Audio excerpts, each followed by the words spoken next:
Hey, good afternoon, everybody. Good evening, or whatever time it is for you.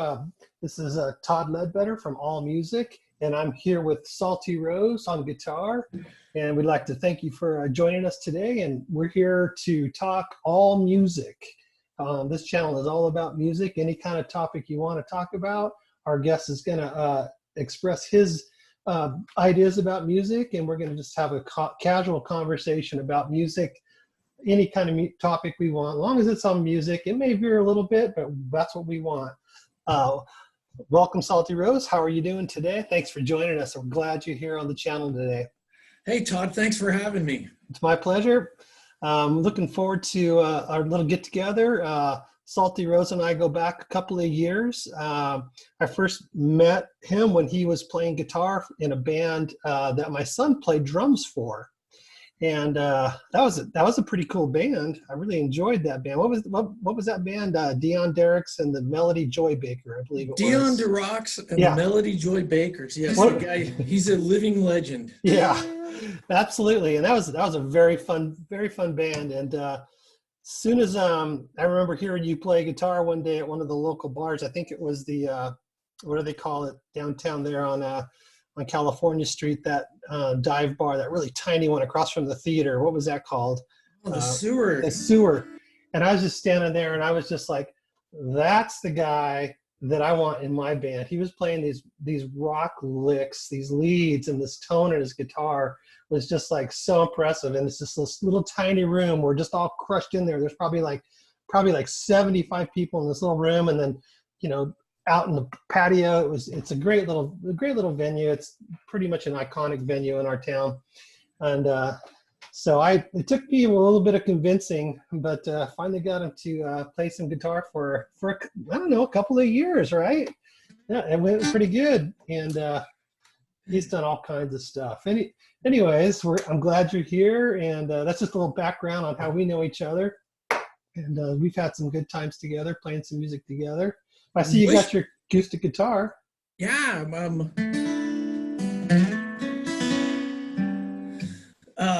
Wishbone.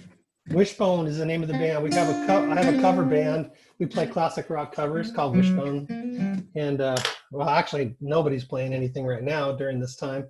We're all social distancing. But I've got a gig scheduled next month, so hopefully we won't get that one canceled. But Rick's not playing with us anymore. I invited him at the last gig because I needed a substitute guitar player, but it got canceled anyways, so it's no big deal. Yeah. So what kind of guitar you got there? This is a Martin D18 GE. Nice. Check it out. Yeah. I've never had a Martin before, but I know they're so awesome. It's a wonderful guitar. Yeah. So you've been writing some songs lately? Yes. Over the last year, I started it just about a year ago, my project called Two Kinds of Light. And I finished one album. Here it is. I have that album. I Can Shine. Thank you very much. Let me make sure can you see the cat? That's my cat looking out the window right there. Yeah, I can barely make it out in the glare. Yeah. I've seen the cat before. I did the album at Perks Place Studio in Westlake Village with Terry Watkin. Okay. And he's an awesome engineer and drummer, by the way. And we finished that record. We did a couple more singles, and we got some new stuff coming out. Actually, tomorrow it's dropping on Spotify and Pandora. We have a new single called The Red Ramblers. Nice. And an album called The Tape Recordings. Okay. You can imagine what that is. So that's actually dropping tomorrow? Tomorrow on tomorrow's April 24th, right? It is. I mean, this whole pandemic thing has me some days not knowing what day it is, or I'm a little lost myself. I'm trying to pull it together and just trying to keep things together at this point. And I have a video that I put out right at the beginning of the so-called lockdown period.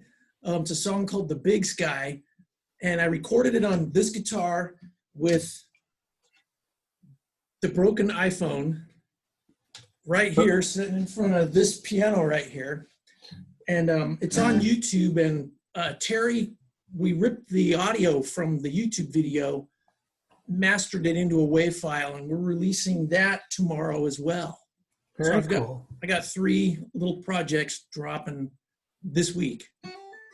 Well, I will say, speaking of drop, your backdrop looks awesome compared to mine. That looks so cool on video, man. The pink light and the blue light and all the posters. Well, that's Hey, cool. man, I'm just trying to rock. You know what I mean? There you are. Yeah. Well, that is freaking exciting, man. I haven't recorded anything in quite a while, but you're fairly prolific lately. I have your album. Do you? Yes, the one with the blue eye on the cover. Yeah, that's a friend of mine's eye. She posted it one time on Facebook, and I was like, oh my God, I got to have that eye for my album cover. And so she let me. Yeah. Yeah. But that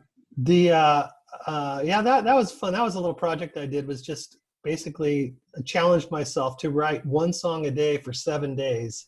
So I wrote a song, and I was like, oh, okay, well, that was fun. So anyways, I ended up writing about 9 songs in about 10 days. I did do the 7 days. I got 1 song. Then I ended up writing about 9. And then I just have my little, coincidentally, my Zoom recorder, we're doing this on Zoom, but I have a Zoom recorder, and it was fairly new at the time. And so I was just kind of laying down tracks, not really, I had the basic track with acoustic guitar and a click track, and then I just found drums and just started just playing my bass. I did all the instruments myself, but just real quick, I didn't like rehearse anything. I just played through the stuff and mixed it together and did that. It was just kind of a fun project at the time.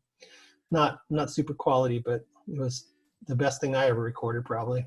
Well, if you want to hear what I really sound like, you have to watch the Big Sky video, because there's clams in that song. I don't know what clams are. A clam is like when you want to go, and instead you go, or no, that's not even a clam, a mistake. And I'm really fortunate to be able to work with Terry Watkin. He took that iPhone audio for the Big Sky and edited the mistakes out of it for me. So wow, that's pretty good. But yeah, I mean, I'm not, I don't have a home recording setup really, other than my phone. And I've been more and more going into the YouTube venue, so to speak. Yeah, you have your own channel now, I noticed. That's how we kind of reconnected to this, was because we kind of discovered each other's channels. Tell us about your channel a little bit. Well, my channel's called 2 Kinds of Light. It's named after my music project.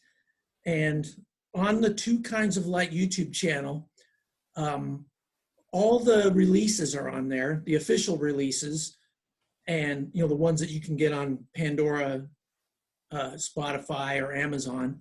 And then I have sort of like my official videos, so to speak, which are usually, I like to make slideshow videos, picture videos that go with the songs. Sure.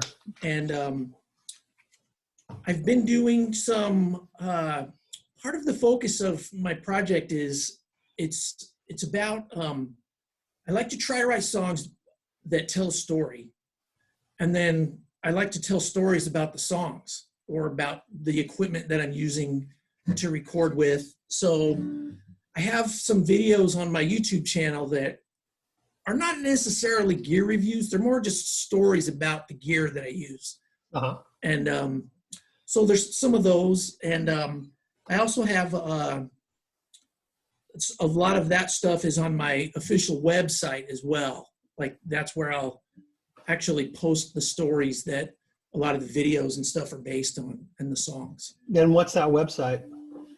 The website is 2kindsoflight.com. There you go. Easy enough.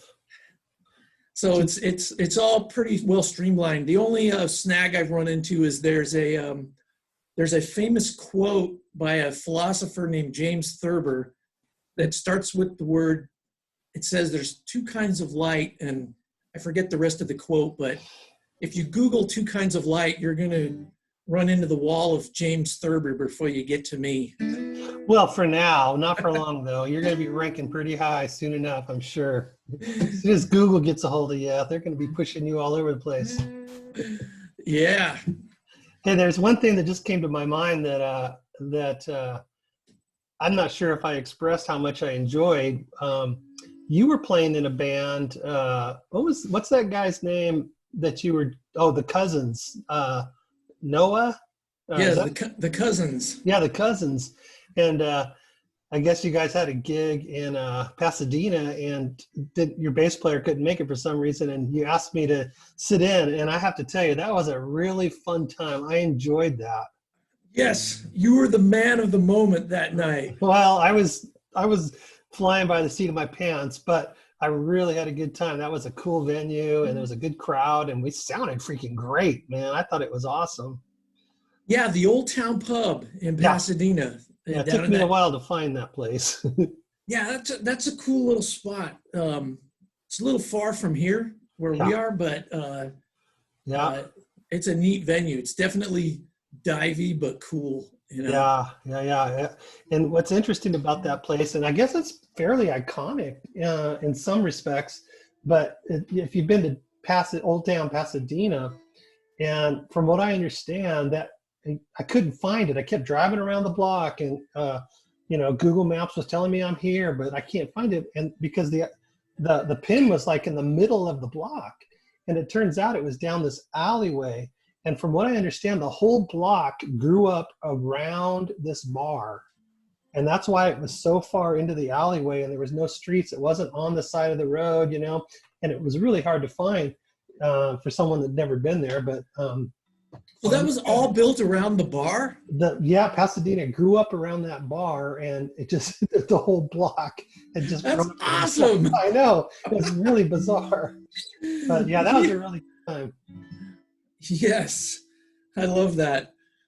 I think Ventura was built around the sewer. I'm pretty sure it was the first thing in Ventura. That was a pretty old bar there. Yeah, that's pretty old. Yeah. It kind of reminded me of it in some ways. Definitely. Oh yeah, there's same kind of crowd hanging out there, and you can play loud there. That's one of the things I like about the sewer is that the sewer is one of the only bars I've ever played in, and ironically, it's the smallest place, but it's the only bar I've ever played in where I got to use a Marshall half stack turned all the way up. What? I don't even know what that is. How does that sound? And nobody complained. Yeah. And it sounded awesome. Yeah, actually the sewer is just like it's like a nickname for that place. I think it's called the Sans Souci or something like that, if you're looking for it. Or Sans Souci, cocktail bar and pizza next door, but we call it the sewer. Yeah. So tell me a little bit more about your YouTube channel. How long have you been doing that, and what kind of things have you kind of experienced as a fairly new YouTuber? Is there anything of note that you might want to talk about that we might be able to help other new YouTubers that are trying to promote their music or trying to promote their channel? Anything of interest that you might have? Looks like you got something on your mind. You're twiddling your thumbs. You're about ready to go. I'm ready to rock, dude. Okay, so I started that channel back in 2013, actually. Oh, okay. And what it was long. It's kind of a long story, but I got sick and I was housebound for a year and a half, and I couldn't go out and gig. I couldn't go ride a motorcycle. I couldn't go to the beach, and I spent a lot of time on the computer. And Facebook became my link to the outside world, and YouTube became sort of a venue for entertainment for me. And there was a slideshow, a picture video that a gal named Lizzie Palmer put together. It was called Remember Me. And it was a really simple video, but it was very powerful. And I thought I could create something like that. So I found the Movie Maker software in my computer, and I put a bunch of pictures on it, and I had a song I'd recorded, and I put together a YouTube video, and it's for my song called Coming Home. And you can still see that video on Two Kinds of Light YouTube channel. Okay. We remixed the song just a couple months ago. And so I actually have two versions of that song on my YouTube channel now. There's the original 2013, the original video, and then there's a 2019 remix. We put it out for Veterans Day just this last November. We put out the remix and a newer sort of updated video. Because you're a veteran, right? Yes, I served in the National Guard for many years and did a 1.5 years of active duty after 9/11. Okay. And that video, my song Coming Home, has some of those experiences in it. Okay. And I've done a few other slideshow videos like that, and I've just recently gone through some of the YouTube Creator Academy courses where they talk a lot about vlogging, and I've decided to start a vlog where rather than hiding behind my camera and doing slide show videos, I'm actually talking to the camera now. I can see your face, and you are as handsome. You're a handsome devil, you. I think Shucks. you have a voice made for YouTube. I'll tell you that right now. All right. Yeah. So yeah, so you've got some. So you're kind of like updating your YouTube channel now, and learning from the YouTube Creator Academy. Yeah, my channel started out small. Just had a few videos on it for many years because once I recovered from that medical ordeal I went through, I got back into playing live music, and I'm the perennial sideman. You know, I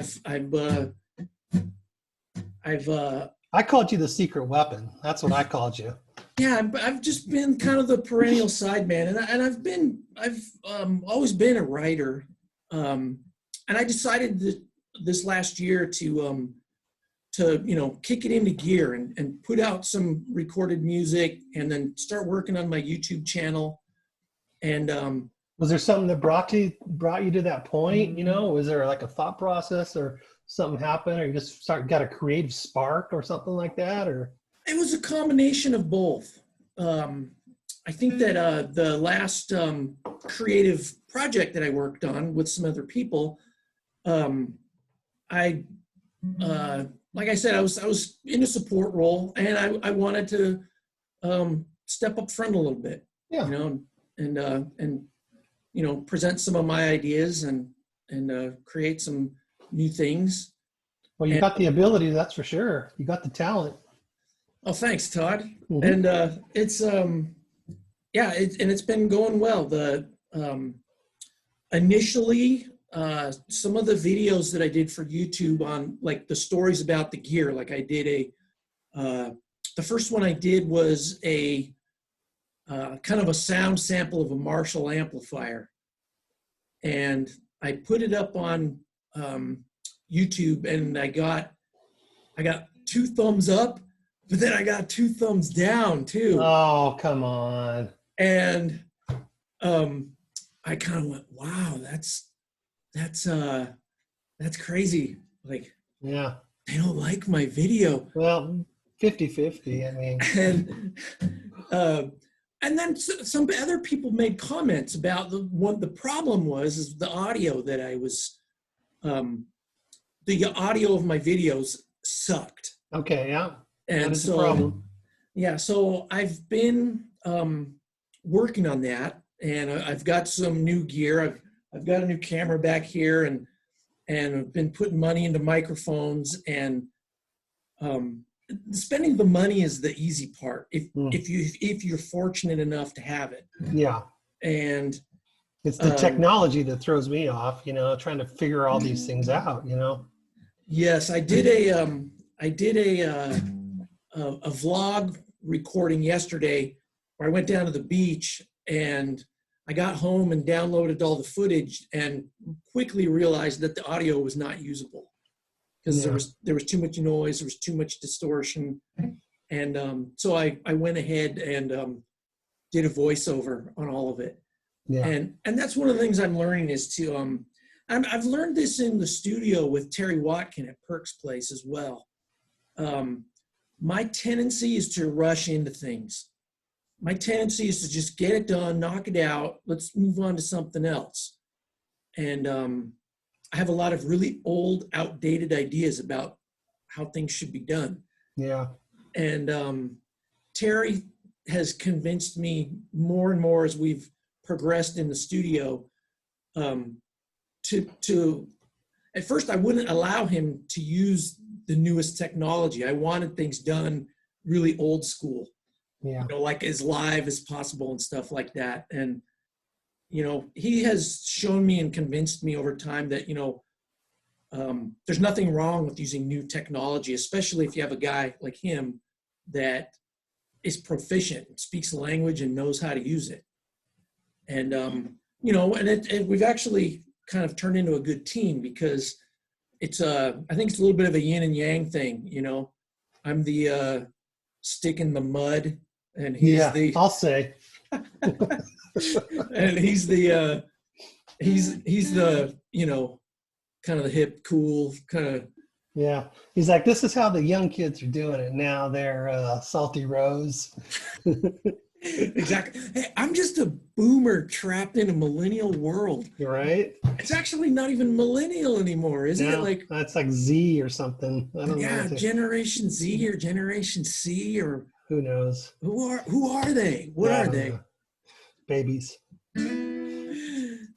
So that's you know, that's kind of a long track record because I have a YouTube channel that's pretty old too, but I was just posting like videos of my son's band and my band, but I've got all those kind of hidden and sort of trying to be more kind of laser focused on what I'm doing on YouTube. That way, sort of helps the algorithms and things like that. Because if you get all over the place, then you kind of get lost in the shuffle. Yeah, I think the thing is it's creating new content. It's doing new things is what helps. My channel's been around since 2013 and it's been active the whole time. But up until last September when I released the album. There it is. Two Kinds of Light. I hadn't put any effort into my YouTube channel, and I think my cumulative total of views on my videos was around 400 or 500 last September. By December, I had around 600 views. And now in April, I've got almost 16,000 views. Wow, that's awesome. So it's just a matter of seeing what works and then constantly trying to improve and constantly creating new content. And when those people do give you the thumbs downs or complaints, you don't let it phase you. You listen to what they're saying and kill them with kindness. Yeah, and I mean, and listen to what they're saying because they're the audience and they're the people that I'm trying to please with my things that I'm creating. So why wouldn't I listen to them? Well, some people like what you're doing. Other people have some criticism that's valid, and then other people are just trolls, you know. So there are trolls out there, aren't there? Yeah. Do you want to? Are you dying to play some music? You want to give us a song? I don't want to get a copyright slash or anything like that. Well, I don't have anything rehearsed. This is more of think of like a guy with a broken leg. And, you know, you got to have that crutch. Right. This is my crutch. Nice. I can play my favorite chords. I like G. I really like this D with the F sharp in the bass. Yeah, I like that one too. That's one of my favorite chords of all time. And then keep your thumb engaged. E minor is awesome. And then the one that I like is when you transition into the E minor 7. That's one of them. And then I like A, and I like the A minor 7.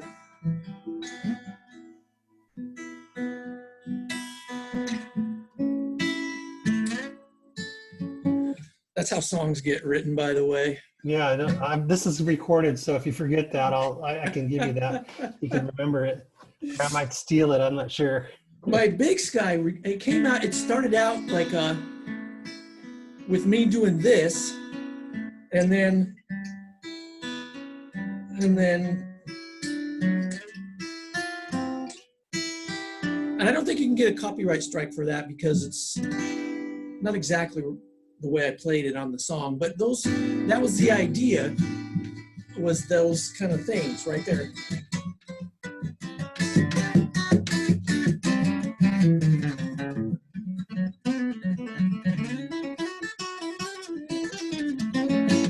What's the guy with a guitar who doesn't show off? You know what I mean? Yeah. It's not a guy with a guitar. It's a guy with a piece of wood. Well, that's cool. I like those chords and those transactions, especially that. What was that? It's like you went to the A7. What was were you A minor to A7? Is that what it was? Or well, like I think the Beatles used that little move a lot, right? You know, so there's your A major, and there's your A minor. You know. Yeah. And there's a Oasis song where they use that move, and I think it's that one. Don't Look Back is a song that uses that move in a way that I really like. And Beatles song is Julia from the White Album. Okay. Yeah, I know that the Beatles. Yeah, the Beatles used that move a lot. And Oasis is kind of aren't they sort of Beatlesy? I mean, I don't know. I'm not an Oasis fan. I was at Winchester's downtown and I heard that song come on the jukebox and it got my attention, you know. Yeah. And I was like, what is that? What is that song? I mean, I actually got up and went over to the jukebox to look, and then I probably looked it up online. Yeah. And I was intrigued with that, that sound of going from a major to a minor. And I use that little trick a lot in my songs. I use it in the first song on my album, in Karen's song. It's all over the place in that song. It's funny how we talk about copyright strikes. Here it is, it's your music, but there's still a threat of a copyright infringement from YouTube. Well, we talked about that earlier today when we chatted. And I wasn't aware of the situation. Well, I think and this is, I can't be quoted on this because I'm not an expert at it. I'm just learning how all this works, but I use CD Baby for the distribution of my albums and singles.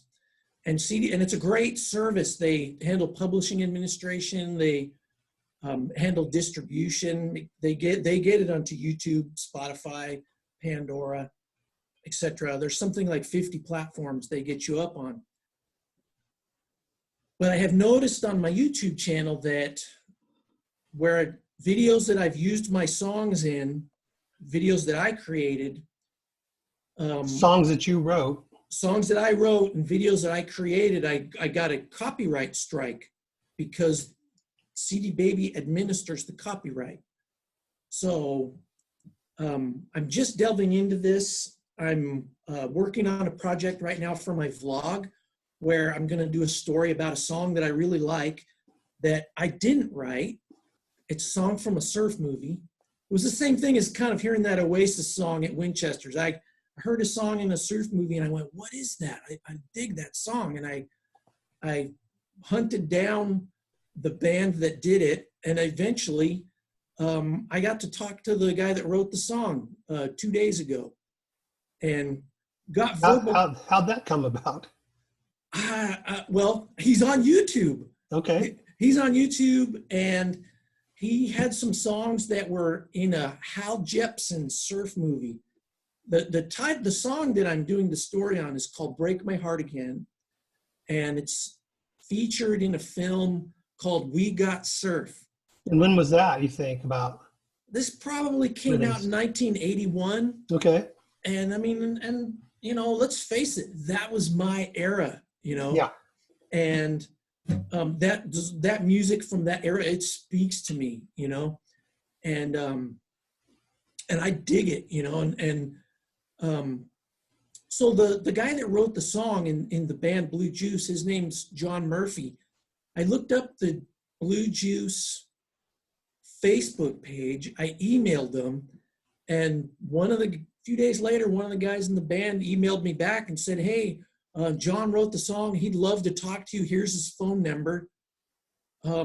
So this song that I fell in love with back in 1981, I finally got to talk to the guy that wrote it in 2020, and we had a good chat. And he, you know, talked to me about his band, and we talked about surfing. And I'm going to do a little feature on that story about that song and making the acquaintance of the writer. And you know, and this is a story that, like, it's repeated for me more than once, and I'm sure it has for other people. I think people could relate to that story about, you know, hearing a song and having it resonate somewhere inside of you to where you have to find out what is it? Yeah. Where did that come from? You know, just like in the days of radio, when a new song would come on, and all of a sudden the phones would light up to DJs like, "What is that song? What is that song? Play it some more." Yeah. So I have I've actually got like 3 songs I really like that I've heard in surf movies like that. One of them was "Break My Heart Again" in the film We Got Surf. In the surf movie Thicker Than Water, that was done by those guys from Ojai, there's a song called You don't remember who that was in Ojai? Who the guys were? I think the Malloys. Okay, yeah. I think they're the ones who make all the surf movies. Yeah, the Malloy, they're brothers, right? Yeah, and they had Jack Johnson as a like a music director. Okay. And when they did Thicker Than Water, there was a guy named Brian who used to have a band called Majority Dog, and then he started a band called Zelig, and he put out this song. I can't remember what the name of the song is, but it was on Thicker Than Water, and I heard it, and I went and found the title of the song on the soundtrack to the film, and I ordered this CD from Amazon. The band was called The Voices. My friend Brian, his band was called The Voices, and I didn't know it was him. Oh, okay. I didn't realize that it was somebody that I already knew. Okay. And but yeah, it was the same sort of process. You know, it was like hearing a song and having it resonate with you, and then you know, wanting to get a copy of it, wanting to have it and be able to throw it in my CD player and listen to it, or listen to it in my car. You know. Yeah. The movie Shelter had some songs by the Shins that did the same thing with me. It actually took me a couple of years to figure out who was the group that did the song called New Slang. That song's also in the movie Garden State. Oh yeah, I remember that. Yeah. Yeah, I'm kind of the same way when I go ahead. Yeah. All right. Copyright strike. Right. Good. Yeah, I'm the same way with music. When I hear something I like, I delve into it, man. I'm like the back catalog guy, and then I go forward, and then I find out, okay, well, who's the singer? And oh my gosh, look, he's got all kinds of solo albums. Or who's the guitar player? Oh, he did all these bands too. And I run the gamut. It's like I just overload myself with it, and then I move on. Yeah, I mean, that's why we do this, right? Yeah, I love discovering new music, but a lot of times the new music I discover is old music, you know, and it's just like, oh, because it's got that, like you said, you know, 81, that's your heyday. I mean, that was me too. I was a junior in high school in the early 80s, man. I just loved, there's so much music I love. There's a lot that I didn't, but you know, that's kind of my time. And so I kind of go back. I like 70s music and 80s music, and well, I like all kinds. If it's good music, it's good music. But you know, it's a little bit different these days. You don't get to sit in your room with the album cover, on the double album, and it folds out, and you're just like, oh, this is awesome. It's a little different discovery. Actually, Uh-oh, it's getting serious. Yeah, that backdrop of yours is awesome. Some of us still. What is that? What is that? This is actually the booklet that came out of. It's John Fogerty. Yeah, it's Creedence Clear. It's a box set, Creedence Clearwater Revival Absolute Originals. Oh, this is like the box is too heavy to pick up when I'm holding a guitar, so I just grab the booklet. Love Creedence, man. Just love it. That's one of the early rock and roll bands that my parents had those albums, and I'd play them on their stereo. I'd file through their albums, and there was a lot of stuff I didn't like, but Creedence, man, when I heard that, I was like, whoa, and then they were also pivotal in making me become a musician, because I saw a concert of theirs. They were at some outdoor, festival or fair or something like that, and they're just up on stage, and I saw it on TV of this concert of Creedence, and I was just blown away. I was like, that is what I want to do. That was one of the bands that really got me going. Also, AC/DC was another one. I saw a concert with Bon Scott on TV, and it was like in the late 70s. And I was just floored. I was like, wow, this is so awesome. That's one of the things that's good about being an old guy is, I got to see AC/DC in 1981. Yeah. I never saw him with Bon Scott, but I did see Brian Johnson on For Those About to Rock. I saw that one too. Yeah. I saw that at the Forum. What about Black Sabbath at the fairgrounds in 1980? Yeah, I didn't go. I missed that one. I was there. I did see a few bands there at the fairgrounds here in town. But I'm actually kind of getting. I was never really into Black Sabbath that much. I'm actually getting into Black Sabbath and Deep Purple more right now through another YouTuber, Pete Pardo. He's got a great music channel, and that's what he does. He discusses music, kind of the prog rock, the metal, and all the different genres of rock. It's kind of where his arena is, and and he talks about, and he ranks their albums, and he talks about songs, and it's a really cool way to sort of rediscover some of the old music that we like, and also new music too. He follows the bands all the ways up to current times if they have it. So I've kind of been inspired to kind of listen to some of these bands that have been around a while that I never really got into at the time. And some of them I like, and the others I'm like, okay, I listened to a few albums. It's not really my thing, but I like to discover new music for sure. Deep Purple's coming out with a new album, I think, like this month. I wonder who the singer is. It's Ian Gillan. Oh my gosh. Yeah, he's still doing it. And I hope he's doing it good, because I've heard some pretty. No, I've heard some horror stories about his voice. I mean, let's face it. I don't think he can hit the notes that, I don't think Child in Time is going to be in their repertoire.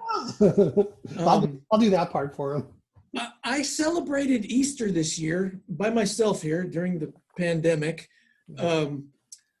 By listening to, I pulled out a copy of Jesus Christ Superstar, the original London cast, the role of Jesus being performed by Ian Gillan. Wow. Never heard of it. Yeah, and he sings that song called Gethsemane, which has some of those operatic kind of, notes like in Child in Time. Yeah.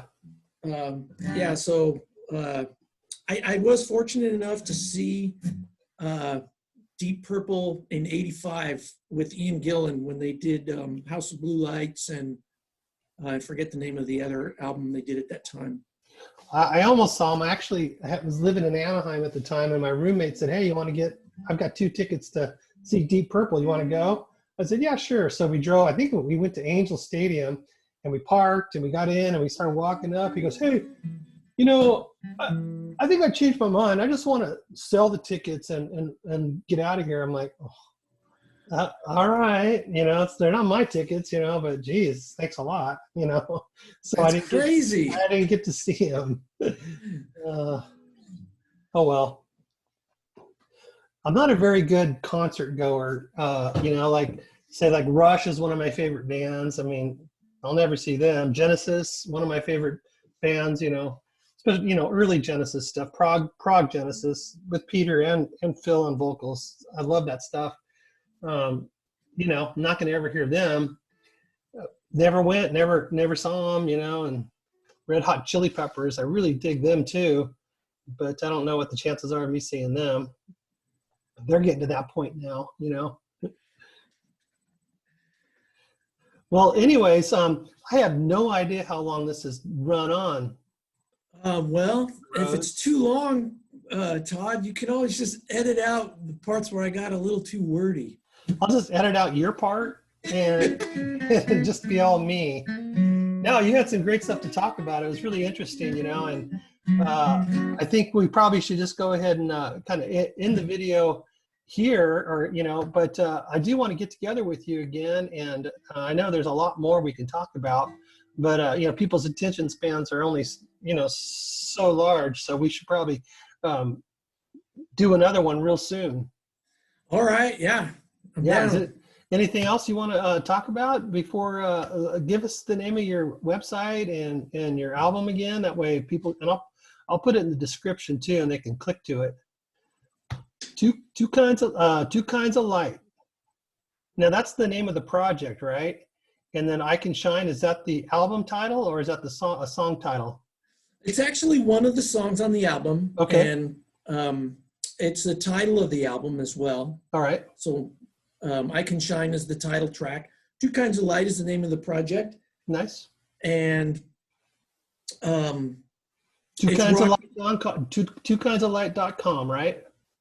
twokindsoflight.com is the official website where there's music and stories, music that tells a story and stories about the music. All right. And there's pictures and videos and the there's a pretty my blog is growing, and in my blog I have 4 different series that I'm working on right now. Where can we find your blog? My blog is at twokindsoflight.com. Okay, it's there. All right. Under the stories tab. I see. And I have stories about the music. I have stories about the gear. And I have 2 series about some of my experiences. One of them is called the Iraq Journal, and the other is called the Cancer Letters. Okay. And these are things that I've included them there because, to my mind, those experiences are in every note that I play. Yeah, it influences the music. It does. Yeah. So, and I've actually wrote songs about both of those topics. So, Right. So they're in there. They're part of the deal. That's awesome. And then also your YouTube channel, and you can search Two Kinds of Light on YouTube. If you put in 2 Kinds of Light, if you put into Google 2 Kinds of Light, 2 Kinds of Light, YouTube, it'll take you straight to the YouTube channel where you can see me making fun of myself in my blog. No, man, you do good. Yeah, that's awesome. Well, listen, Salty Rose, I appreciate your time today, and thanks for getting on the Zoom with me today. And I look forward to seeing you again soon, and maybe we can get together and play a little music together once this whole social distancing thing is over. And that's kind of what has stalled me on my channel, on my All Music channel, is in January I had a big list of guests that were interested, but this whole social distancing, and then so I'm really happy that we kind of connected to kind of get this thing kicked off, and it's kind of inspired me to move forward with it, because I know there's just so many interesting people to talk to, and I'm super happy that you're my first guest here today. So any parting words? Well, thank you for having me, Todd. It's been my pleasure and my honor. It certainly has. And yeah. And I look forward to doing it again. All right, Salty Rose. You find him at Two Kinds of Light all over the place.com on the YouTube, and check out his blog. He's got some interesting things there. Check your Spotify. Yeah, check Spotify for two. Yeah, that's dropping tomorrow, right? You got that? You got one dropping tomorrow. 3 dropping tomorrow. I'm gonna be on it for sure. Check your Spotify. Right. Playlist them. All right, man. Hey, thanks a lot, Salty Rose. I appreciate your time today. Your backdrop is awesome, and I can't wait for some more of your music and some more of your videos. My name is Todd Ledbetter with All Music, and I appreciate you guys listening. Stay tuned for more videos and conversation just like this, All Music. Thanks a lot. We hope you guys have a great time, and be safe out there and follow the guidelines. And let's get through this and let's get our lives rocking again. We got to get out there and play some music. Yeah. All right. Thanks a lot. Thank you so much, Salty Rose. We'll talk to you All right. soon. Thanks, Todd. All right. I have no idea how to stop this. That's not going to do it. There we go. All right. We're going to end the meeting. We'll talk to you soon. All right.